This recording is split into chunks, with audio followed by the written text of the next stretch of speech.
ಓಂ ಸದ್ಗುರುನಾಥ ಶರಣಂ ಜಯ ಜಯ. ಓಂ ಸಚ್ಚಿದಾನಂದ ಶರಣಂ ಜಯ ಜಯ.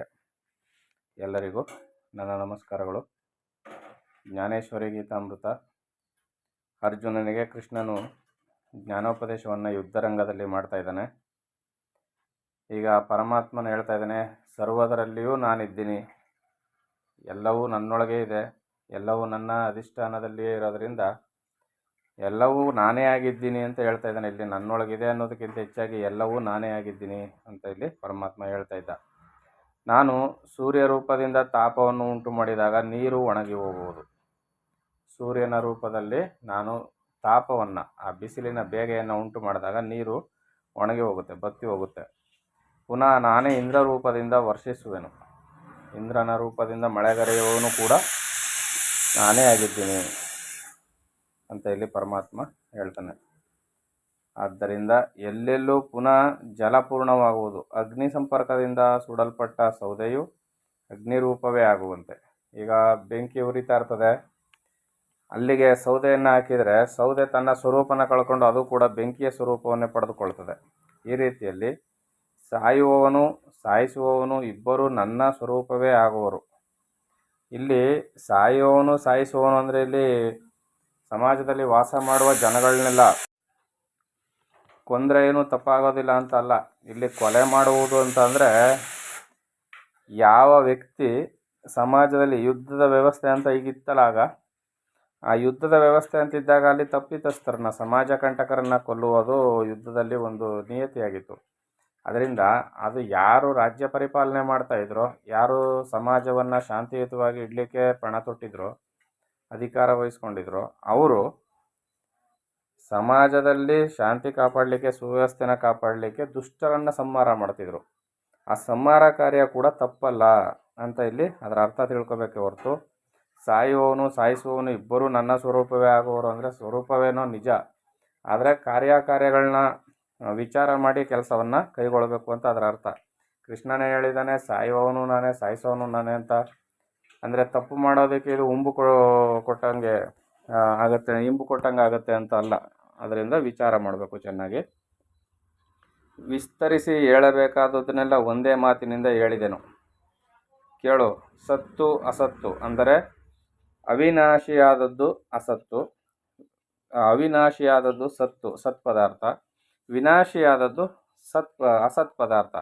ಆದ್ದರಿಂದ ಸತ್ತು ಅಸತ್ತು ಅಂದರೆ ಅವಿನಾಶಿ ವಿನಾಶಿ ಸರ್ವವೂ ನಾನೇ. ಆದ್ದರಿಂದ ನಾನಿಲ್ಲದ ಸ್ಥಳವೇ ಇಲ್ಲ. ಹೇ ಅರ್ಜುನ, ಆದಾಗ್ಯೂ ಪ್ರಾಣಿಗಳ ದೌರ್ಭಾಗ್ಯದಿಂದ ನಾನು ಅವರಿಗೆ ಕಾಣಿಸುವುದೇ ಇಲ್ಲ.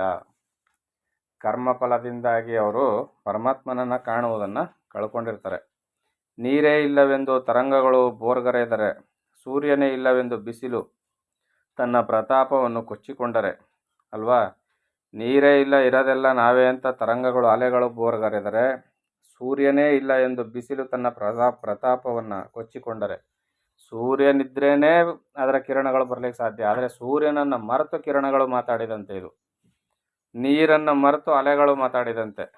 ಈ ರೀತಿಯಲ್ಲಿ ಬಿಸಿಲು ತನ್ನ ಪ್ರತಾಪವನ್ನು ಕೊಚ್ಚಿಕೊಂಡರೆ ಎಷ್ಟು ಸೋಜಿಗವೋ, ಪ್ರಾಪಂಚಿಕರು ಮದ್ರೂಪನಾಗಿದ್ದರೂ ನಾನಿಲ್ಲವೆಂದು ಭ್ರಾಂತನಾಗುವರು, ಅಷ್ಟೇ ಸೋಜಿಗವು.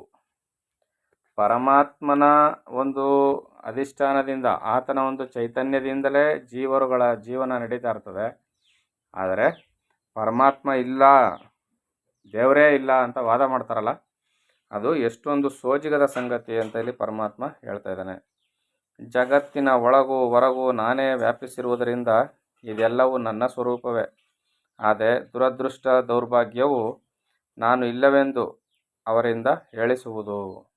ಈ ದುರದೃಷ್ಟ ದೌರ್ಭಾಗ್ಯ ಏನಿದೆಯಲ್ಲ, ಅದು ಪ್ರಾಪಂಚಿಕರನ್ನ, ಅಜ್ಞಾನಿಗಳನ್ನಾಗಿ ಮಾಡಿ ಯಾವ ದೇವರಿದ್ದಾನೆ, ದೇವರನ್ನುವುದೇ ಸುಳ್ಳು ಅಂತ ಈ ದಿನ ವಾದಿಸ್ತಾ ಇದ್ದಾರೆ.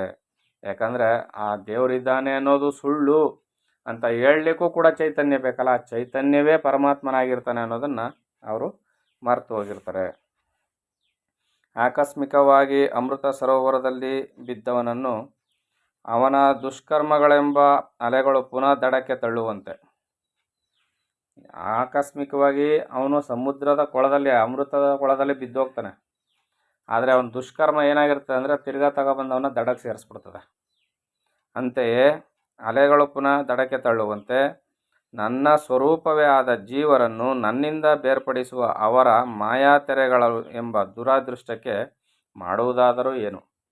ಅವರ ದುರಾದೃಷ್ಟ ಅವರನ್ನು ತಗೊಬಂದು ನನ್ನಿಂದ ಬೇರ್ಪಡಿಸಿ ಅವ್ರನ್ನ ಮಾಯೆಯ ಸೆರೆಯಲ್ಲಿ ಸಿಕ್ಕಿಸಿಬಿಡ್ತದೆ. ಇದಕ್ಕೆ ಏನು ಮಾಡೋದು? ಹೇ ಅರ್ಜುನ, ತನ್ನ ಕಾಲಿಗೆ ಸಿಲುಕಿದ ಚಿಂತಾಮಣಿಯನ್ನು ಒದ್ದು ಇಡೀ ಅನ್ನಕ್ಕಾಗಿ ಮನೆ ಮನೆಗೂ ಅಲೆಯುವಂತೆ ಅಜ್ಞರಾದ ಜೀವರುಗಳ ಪಾಡು ಇದರಂತೆಯೇ. ಅಜ್ಞಾನವು ಜೀವರುಗಳನ್ನು ಕರ್ತವ್ಯ ಭ್ರಷ್ಟರನ್ನಾಗಿ ಮಾಡುತ್ತದೆ ಮತ್ತು ಕಣ್ಣಿಲ್ಲದ ಗರುಡನಿಗೆ ತನ್ನ ರೆಕ್ಕೆಗಳಿಂದ ಪ್ರಯೋಜನವೇನು? ಇದೇ ರೀತಿ ಜ್ಞಾನವಿಲ್ಲದ ಸತ್ಕರ್ಮವು ವ್ಯರ್ಥವು. ಸತ್ಕರ್ಮ ಮಾಡಿದರೆ ಪುಣ್ಯ ಬರುತ್ತೆ, ಒಳ್ಳೆಯದಾಗತ್ತೇನೋ ನಿಜ. ಆದರೆ ಜ್ಞಾನವಿಲ್ಲದೆ ಸತ್ಕರ್ಮ ಮಾಡಿದರೆ ಯಾವ ಪ್ರಯೋಜನವೂ ಬರೋದಿಲ್ಲ. ಯಾಕಂದರೆ ಕಣ್ಣಿಲ್ಲದ ಗರುಡನಿಗೆ ರೆಕ್ಕೆಗಳಿದ್ದೇನು ಪ್ರಯೋಜನ? ಕಣ್ಣೇ ಇಲ್ಲ, ಎಲ್ಲಿ ಯಾವ ವಸ್ತುಗಳಿದೆ, ಬೇಟೆ ಆಡಲಿಕ್ಕೆ ಏನು ಪದಾರ್ಥ ಇದೆ ಗೊತ್ತಿಲ್ಲ, ಎತ್ತ ಕಡೆ ಹಾರೋದು? ಅದರಿಂದ ರೆಕ್ಕೆಗಳಿದ್ದೇನು ಪ್ರಯೋಜನ? ಕಣ್ಣಿರಬೇಕು ಅಂತ ಇಲ್ಲಿ. ಕಣ್ಣು ಅಂದರೆ ಜ್ಞಾನಕ್ಕೆ ಸಮಾನವಾದದ್ದು ಅಂತ ಇಲ್ಲಿ ಪರಮಾತ್ಮ ಹೇಳ್ತಾ ಇದ್ದಾನೆ. ಹೇ ಅರ್ಜುನ, ಯಾರು ಆಶ್ರಮ ಧರ್ಮಾನುಸಾರವಾಗಿ ಸದಾಚಾರವೆಂಬ ಓರೆಗಲ್ಲುಗಳಾಗಿರುವರೋ, ಯಾರ ಯಜ್ಞಕ್ರಿಯೆಗಳನ್ನು ನೋಡಿ 3 ವೇದಗಳು ತಲೆದೂಗುವೋ, ಯಾರ ಎದುರಿನಲ್ಲಿ ಯಜ್ಞಕ್ರಿಯೆಯ ಫಲವು ಮೂರ್ತಿಮತ್ತಾಗಿ ನಿಂತಿರುವುದೋ, ಅಂತಹ ಸೋಮಪಾನವನ್ನು ಮಾಡುವ ಯಜ್ಞಕರ್ತರು ತಾವು ಸ್ವಯಂ ಯಜ್ಞರೂಪರಾಗಿದ್ದರೂ ಸಹ ಪುಣ್ಯವೆಂಬ ಹೆಸರಿನಲ್ಲಿ ಪಾಪ ಸಂಚಯವನ್ನೇ ಮಾಡಿದರೆಂದು ತಿಳಿ. ಅರ್ಥ ಮಾಡ್ಕೊಳ್ತಿದ್ದೀರಲ್ವಾ? ಏಕೆಂದರೆ ಅವರು 3 ವೇದಗಳನ್ನು ಪಠಿಸಿ 100 ಯಜ್ಞಗಳನ್ನು ಮಾಡಿದರು. ಈ ಯಜ್ಞಗಳೆಲ್ಲವೂ ಯಾವುದನ್ನು ಸೇರುವುದೋ ಅಂತಹ ನನ್ನನ್ನು ಮರೆತು ಸ್ವರ್ಗಲೋಕವನ್ನೇ ಬಯಸುವರು. ಅದೃಷ್ಟಹೀನನಾದ ಪುರುಷನು ಕಲ್ಪವೃಕ್ಷದ ಕೆಳಗೆ ಕುಳಿತಿದ್ದಾಗ ತನ್ನ ಜೋಳಿಗೆಯನ್ನು ಮುಚ್ಚಿಟ್ಟುಕೊಂಡು ಅನಂತರ ಅದೇ ಭಿಕ್ಷಕ್ಕಾಗಿ ಜೋಳಿಗೆಯನ್ನು ಹಿಡಿದುಕೊಂಡು ಮನೆ ಮನೆಗೂ ತಿರುಗುವಂತೆ. ಅಂದರೆ ಒಬ್ಬಾತನು ಭಿಕ್ಷಾಟನೆ ಮಾಡೋಕ್ಕೆ ಹೋಗ್ತಾನೆ, ಬಿಸಿಲಿನ ತಾಪ ತಡೆಲಾರದೆ ಎಲ್ಲೋ ದಾರಿ ಮಧ್ಯದಲ್ಲಿ ಒಂದು ಮರದ ಕೆಳಗೆ ಹೋಗಿ ಮಲಗ್ತಾನೆ.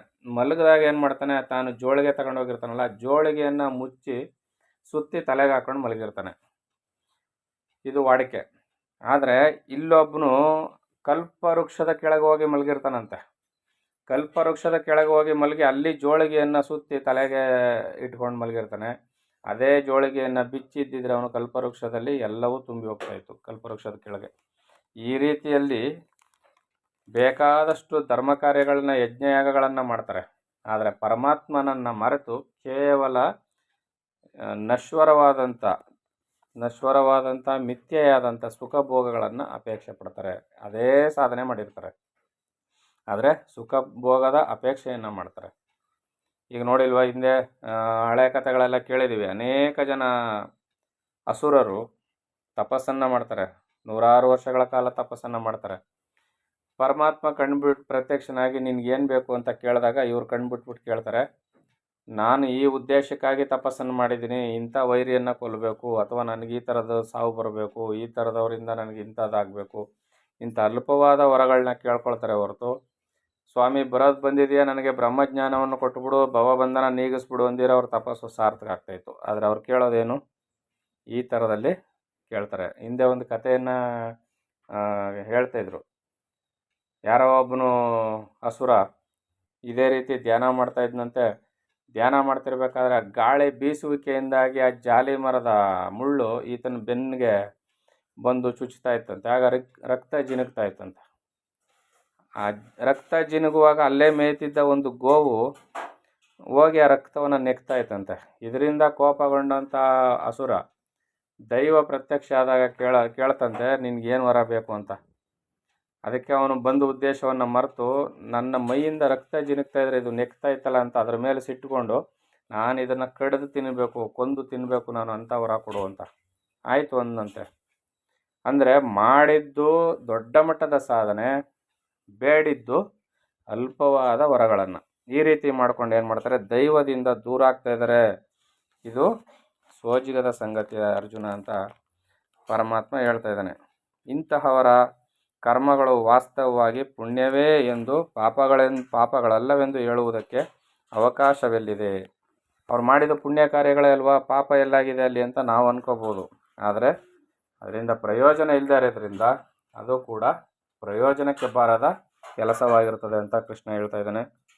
ಮುಂದುವರೆದು ಏನು ಹೇಳ್ತಾನೆ ಅಂತ ಮುಂದಿನ ಆಡಿಯೋದಲ್ಲಿ ನೋಡೋಣ. ಎಲ್ಲರಿಗೂ ಒಳ್ಳೆಯದಾಗಲಿ. ಓಂ ಸದ್ಗುರುನಾಥ ಶರಣಂ ಜಯ ಜಯ. ಓಂ ಸಚ್ಚಿದಾನಂದ ಶರಣಂ ಜಯ ಜಯ. ಹರಿ ಓಂ ತತ್ಸತ್. ಹರಿ ಓಂ ತತ್ಸತ್. ಹರಿ ಓಂ ತತ್ಸತ್.